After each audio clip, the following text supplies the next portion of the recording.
You can always spot them. Even when they seem present, they're miles away, inside their own mind.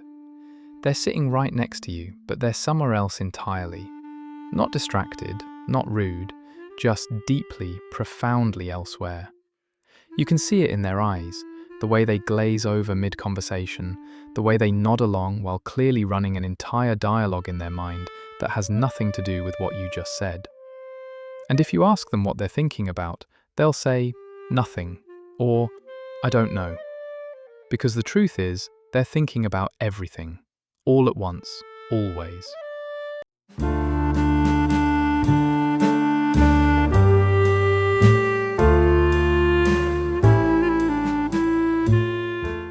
These are the people who live in their heads.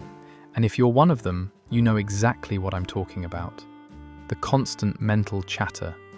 The loops of thoughts that spiral into other thoughts. The imaginary conversations you have with people you'll never see again. The scenarios you play out, revise, perfect. The arguments you win in your mind at 3 a.m. that happened 3 years ago. The entire worlds you construct while doing the dishes, while walking to work, while someone is talking to you about something you know you should be paying attention to, but you just can't because your mind is already 6 steps ahead, or 3 years behind, or in a completely different universe altogether. This is not daydreaming, it's deeper than that. It's living simultaneously in 2 realities. The external one that everyone else inhabits, and the internal one that only you have access to. And for some people, the internal one feels more real, more vivid, more true than anything happening outside. The question is, why? Why do some people spend so much time inside their own minds that the outside world becomes almost secondary? And what does that do to them?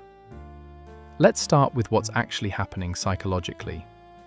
People who live in their heads tend to score high on a trait psychologists call absorption. It's the capacity to become deeply immersed in internal experiences, thoughts, fantasies, memories. And it's not a disorder, it's not pathological, it's just a different way of processing the world. While some people are externally oriented, focused on what's happening around them, people who live in their heads are internally oriented, focused on what's happening within them. And that internal world is rich, complex, endlessly fascinating. It has to be, because they spend most of their time there. This often starts in childhood. Maybe you grew up in an environment where it wasn't safe to express yourself outwardly, where emotions were dismissed or punished, where being loud, opinionated, or visible came with consequences. So you learned to go inward. You built an internal sanctuary where you could think freely, feel freely, exist freely, without judgment or danger. And that sanctuary became your primary residence. The outside world was just a place you visited occasionally, a place you had to perform in, but never truly belonged to. Or maybe you were just naturally introspective, born with a mind that questions everything, analyzes everything, can't just experience something without also thinking about the experience of experiencing it. You're the kind of person who watches a movie and simultaneously analyzes the cinematography, the dialogue, the themes, what it says about human nature, what it reminds you of, how it makes you feel, and why it makes you feel that way. You can't just be present. Your mind is always observing, commenting, creating meta-narratives. And that's exhausting. But it's also who you are. You don't disappear into your thoughts because you're broken. You disappear into your thoughts because it was the only place you were ever safe. Here's what people don't understand about living in your head. It's not an escape, it's not avoidance, it's actually a form of processing. When you retreat into your mind, you're not running away from reality, you're trying to make sense of it. You're replaying conversations to understand what was really being said beneath the words. You're imagining future scenarios to prepare yourself emotionally. You're revisiting past moments to extract meaning, to learn, to heal. Your mind is a laboratory where you're constantly experimenting with understanding yourself and the world around you.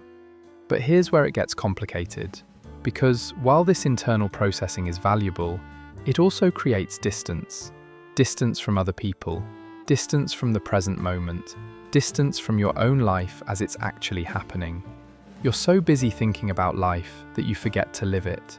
You have entire relationships in your head with people you barely know in reality. You plan conversations you'll never have. You rehearse moments that never arrive. And meanwhile, real moments, real connections, real experiences are passing you by because you're not actually there. You're in your head, running simulations. This creates a strange kind of loneliness. Because you're never fully alone, your mind is always with you, always talking, always active. But you're also never fully connected. Even when you're with people, even when someone is right in front of you, there's a part of you that's still elsewhere, still processing, still analyzing, still halfway between being present and being in your thoughts. And people can feel that. They can sense that you're not entirely there. And it creates a barrier that's hard to explain because it's invisible, unintentional, but very real. People who live in their heads also tend to overthink everything. And I don't mean they think carefully, I mean they think obsessively, compulsively, exhaustively. A simple interaction becomes a full investigation. Did they mean that? Why did they say it that way? What was the subtext? What should I have said? What will they think of me now? And these thoughts don't just pass through, they loop, they replay, they multiply. One thought branches into 10 more, and suddenly you've spent 3 hours analyzing a 2-minute conversation that the other person forgot about immediately. This is where anxiety lives, in the gap between what happened and what you think happened, between what you said and what you think you should have said, between what is and what you imagine could be or should be or might have been. Your mind becomes a prison of hypotheticals, and the more you live in your head, the more those hypotheticals feel real. You start reacting to things that haven't happened, feeling hurt by imagined slights, defending yourself against accusations no one made. And it's exhausting, because you're fighting battles that exist only in your mind. But here's what's also true. People who live in their heads often have extraordinary depth. They're the ones who notice things others miss. They see patterns, connections, meanings. They remember not just what you said, but how you said it, what your face looked like, what the silence between the words felt like. They're deeply empathetic because they spend so much time trying to understand people, including themselves.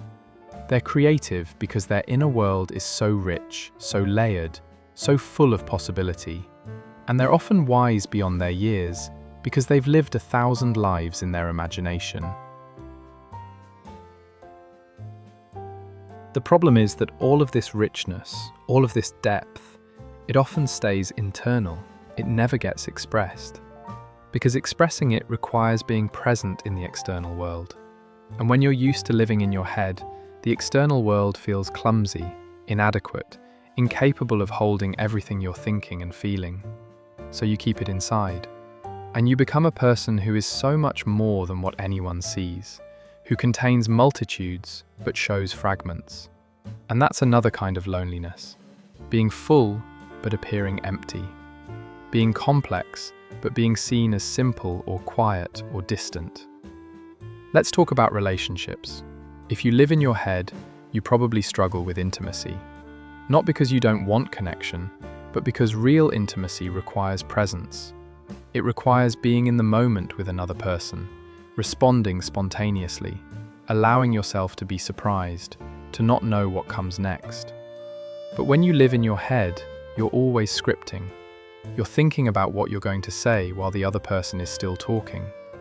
You're analyzing their tone, their body language, trying to predict where the conversation is going so you can prepare your response.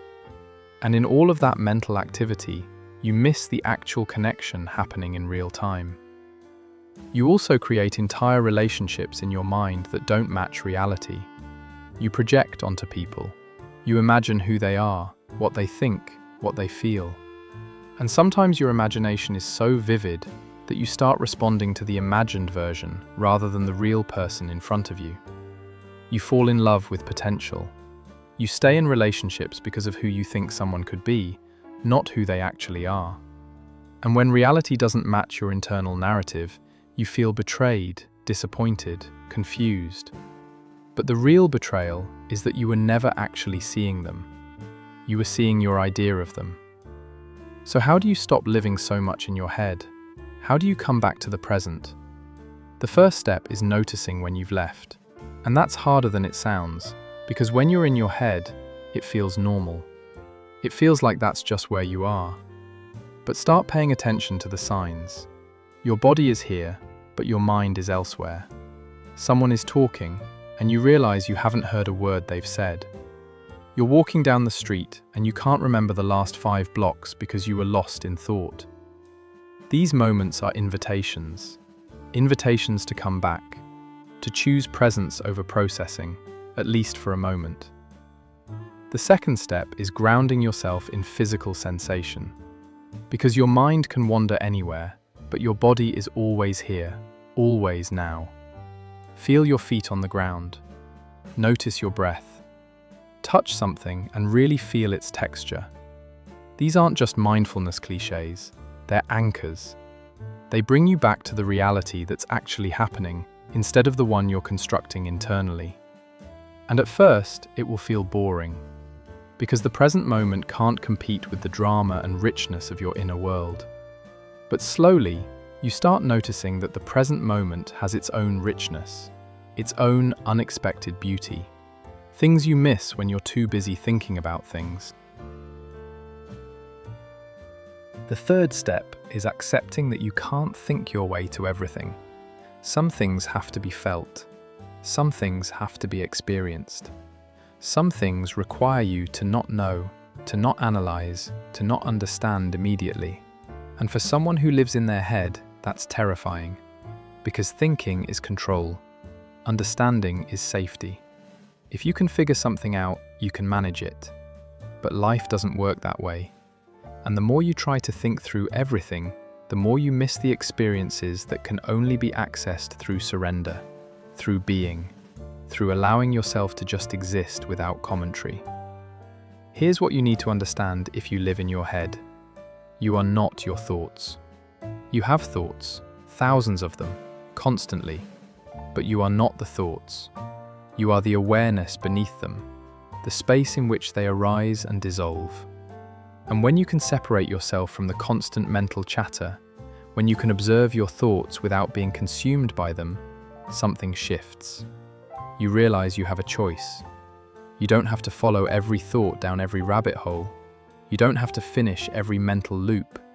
You can let thoughts pass through like clouds instead of building homes in them. Living in your head is not a flaw. It's a way of being that comes with gifts and costs. The gift is depth, creativity, understanding, empathy. The cost is distance, disconnection, exhaustion, missing the life that's happening while you're busy thinking about life. And maybe the goal isn't to stop living in your head entirely. Maybe it's learning to move fluidly between the internal and external worlds. To visit your inner world without getting lost there. To bring the richness of your internal life into your external experience.